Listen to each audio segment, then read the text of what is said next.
Representative Sandra Hollins, Democrat from Utah's District 23 Yes. of the House of Representatives. Thank you so much for being part of Three Questions. Oh, thank you for having me.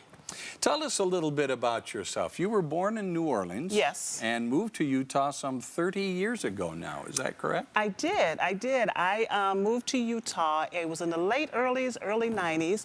I attended school, started out school in Mississippi at Mississippi Valley State University. Met my husband there who was doing an internship with the Forest Service in Salt Lake City. And so when he got ready to graduate, he said, let's get married and move to Utah. And I said, okay, sound like a plan. And so we moved to Utah, fell in love with it, and been here ever since. Now, tell me about your family. You have children? I do. I have two daughters. They both went away to college, but they're both back. One is a school teacher. Her primary focus is kids with disabilities. She loves what she do, and I have another daughter that's looking to get back into school. Now, you are a licensed social worker Yes. with an emphasis on drug abuse treatment and homeless advocacy. Yes. When you consider those two areas, how would you characterize the atmosphere in Utah as it relates to people in those populations? You know, I've been working in this field for over 10 years now, and I could say that I'm excited to see the growing interest in this population and being able to provide services for those in the way of mental health and substance abuse treatment. We all know that we have this population of individuals who are unsheltered, who are living on the street, that are in desperate need of those services, and we know that the prison and jails are not the proper place for them to be receiving those services. And so I'm really excited about the movement that's going on right now to be able to provide those services. What specifically encourages you the most when it comes to treating those who need drug abuse treatment and the homeless who need someone to advocate for them and need services that way? What encourages you the most? You know, when I hear those stories of those individuals who have been able to move out from off the streets and into housing, and be able to get the services. You know, I remember I had a client of mine who stopped me on the streets once and told me thank you for everything that you've done, and just began to tell his story of how now he has a job and now he's housed and he's receiving mental health and substance abuse services. And so that's what encourages me, because I know that it can happen. And to hear those success stories keep me encouraged that yes, you have to keep pushing forward. We hear advertisements on the radio for people to go into education. They say, yes, doctors save lives and firefighters save lives, but teachers save lives too. We hear that all the time. But from what you're telling me, it sounds like social workers, especially someone like you advocating for the homeless and helping those who need drug treatment, are saving lives as well. Absolutely. Social workers, case managers, all of these individuals who we do what we do not for the money. In fact, there's a joke that goes around that say a lot of social workers qualify for a lot of the services that we're signing our clients up for. So we definitely don't do it for the money. We do it because we have a love and we have a passion for people, and we want to be able to make that difference. Operation Rio Grande went forward last year. Do you see that operation as a success? Where do you see it going in the future? You know, when we look at the numbers, I see a lot of people who are getting services. And I see that all of the attention that's being paid to mental health and substance abuse treatment. And so I'm going to call that a success. I think anytime we can transition, even if it's just one person off the street, I call that a success. One thing I always remind my colleagues up at the Capitol is, as we're talking about data and number and money, let's always remember that there are human lives and human beings behind all of this data. Is there anything that you would have done differently up to this point in Operation Rio Grande? You know, I think that the only thing that I would have liked to have seen was, and I know that it was hard to do, but more housing come on sooner. And I know that people in the city and in the state, they're working very hard to bring housing online for those individuals. But if I had my wish list, I would have liked to have seen housing bought online sooner and helped those people transition. Now, you are a member of the House of Representatives Yes. in Utah, Yes. and you're from District 23. There isn't a lot of diversity up on Utah's Capitol Hill. How does that affect the way the legislature handles issues of drug treatment and homelessness? You know, I always said that my job on the Hill is to be a voice for those individuals, a voice for the voiceless, and to remind those individuals that they do have a voice at the table. And so I look at it as my responsibility to be able to remind people that we do have individuals out there who are living on the street, who are often forgotten, who are often invisible. And so I feel that it's my job to bring that voice to the table. Do you feel like your fellow lawmakers are receptive to that? I mean, so many of them are white, male, business owner, Latter-day Saints who don't have a lot of experience when it comes to issues with homelessness or even drug abuse, for that matter. Do you find that impinge at all on the way that they approach these issues? You know, I think a lot of them don't have the education and the experience that I have. A lot of what I bring to the table is not because I've read it in a book, but because I've actually been at Pioneer Park and have sat in the park doing therapy with individuals. And I have been out on the street and on the trail seeking those individuals out. So they don't bring, a lot of them don't bring that perspective like I bring that perspective, but a lot of them bring a heart to the table, which makes a big difference. You know, if you have a heart to want to serve individuals and see people do better, I think that makes the big difference. Right now, there is a large divide nationally between Republicans and Democrats. And we just got done seeing a government shutdown that illustrated that very well. As the Democrats and Republicans in Utah deal with each other on Utah's Capitol Hill, do you see them working well together, or is it a difficult battle between the two parties? You know, I think people would be surprised to learn that we work very well together up on the Hill. There's a lot of trying to understand others' point of view. A lot of times they're trying to understand where we're coming from and what our point of view is. There's a lot of behind-the-scene education that goes on and a lot of conversation that goes on. And I think people will be very surprised to learn that we work very well together. Now, a recent headline in the Salt Lake Tribune said, and let me make sure I got it right, Utah's Constitution bans slavery mostly. And then it quotes you as saying that not enough, though. No. You've got a measure up on the Hill right now that is going to be introduced here in the legislative session. Yes. Tell us about that. It has to do with slavery and language in Utah's Constitution. Yes. So this past November, Colorado passed a measure to take slavery out of their Constitution.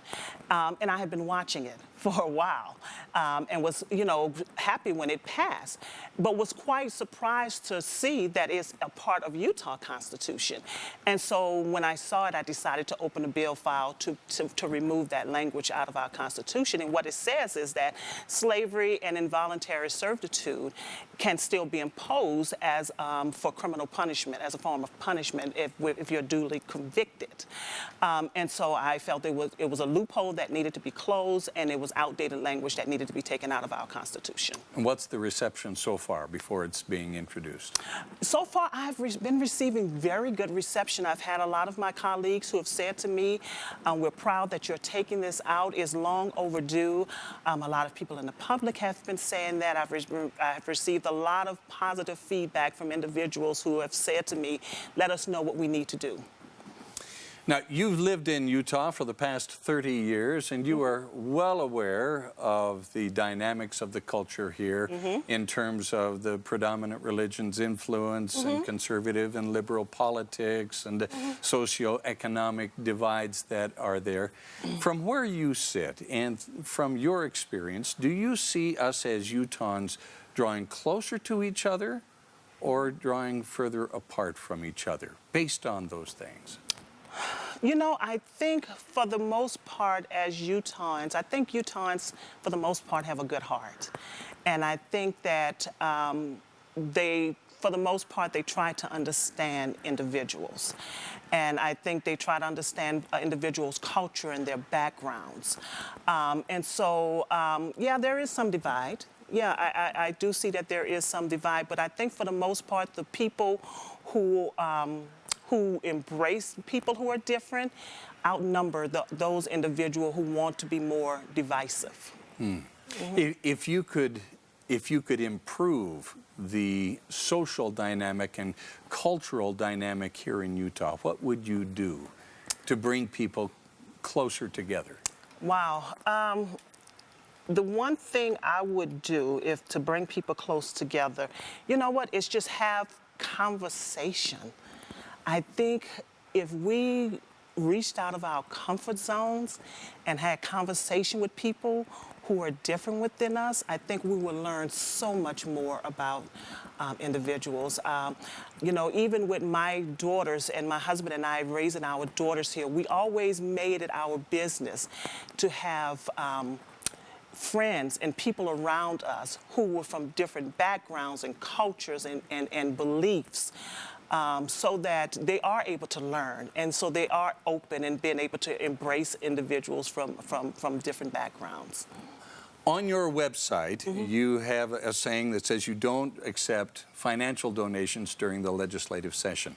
Would you say that the influence of money on politics in Utah is too much, not enough, or just about right?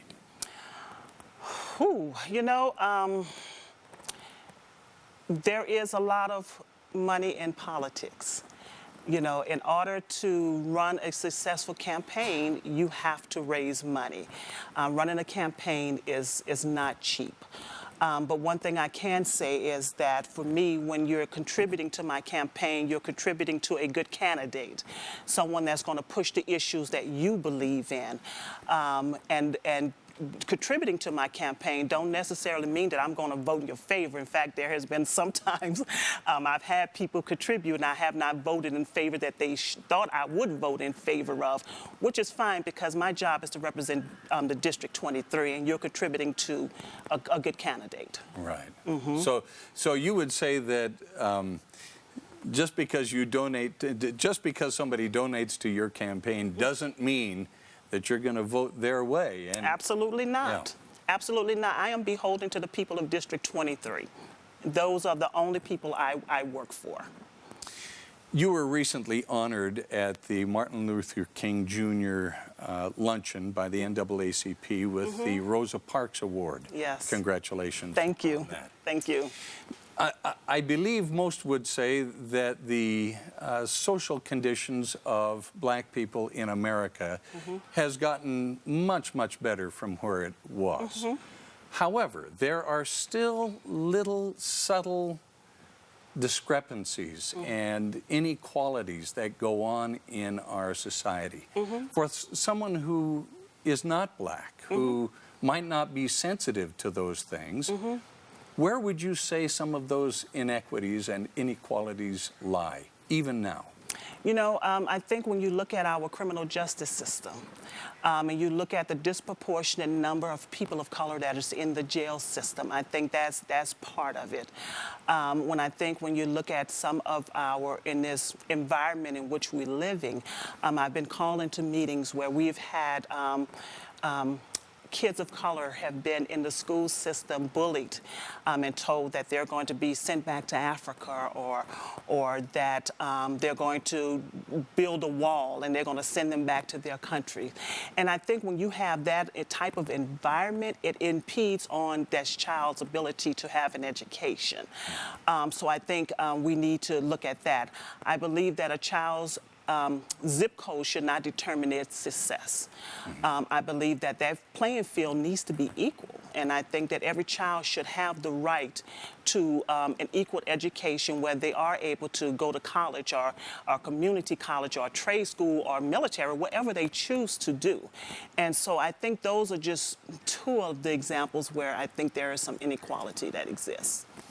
If you had some advice for people of color, and young people particularly of color, who are experiencing some of these inequalities and some of these social injustices, what advice would you give them to help them move forward and not get stuck in a situation where that consumes them? You know, we've got to keep pushing forward. We can't stop and we can't get stuck. And I know that sometimes it's hard and I know sometimes it's very difficult. But we've got to keep moving forward. We've got to keep educating ourselves. We've got to keep looking at a way to better ourselves.